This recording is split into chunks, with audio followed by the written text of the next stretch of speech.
Real talk ng mga batang 80 at 90s at mga kabataan ngayon. Para sa akin lang ha. Pansin ko lang na marami ang nagsasabi na ang mga kabataan ngayon ay hindi na tulad noon, panay gadget na sila at hindi na mautusan ngayon.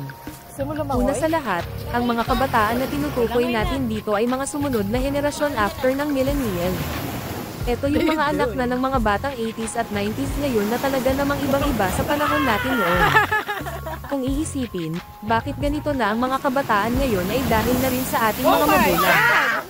Tayong mga magulang ang gumawa ng sarili nating pagkakamali dahil kung hindi sa mga gadget na binibili natin para sa mga anak natin, para sa kanilang entertainment, hindi sana naging tamad ang mga anak natin ngayon.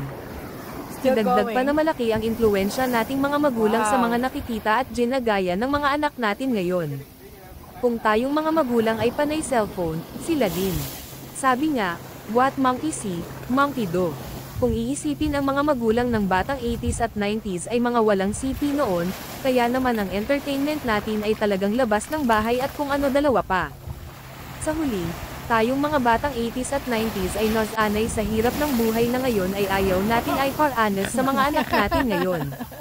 Kaya naman naging gadget at mga modernong teknolohiya ang naging solusyon natin para sa magandang buhay na gusto natin ay paranas sa mga anak natin ngayon at para na rin sa edukasyong dala ng mga modernong teknolohiya na gusto natin nilang matutunan. Pumasok pa ang pandemic noon na naging dahilan para lalo sila gumamit ng mga gadget at mag-online learnings. Ayan ang mga dahilan kung bakit nga talaga namang magkaiba ang buhay natin noon sa mga kabataan ngayon. Huwag natin isisi sa mga kabataan ngayon kung bakit sila nagiging paniki pag inuutusan.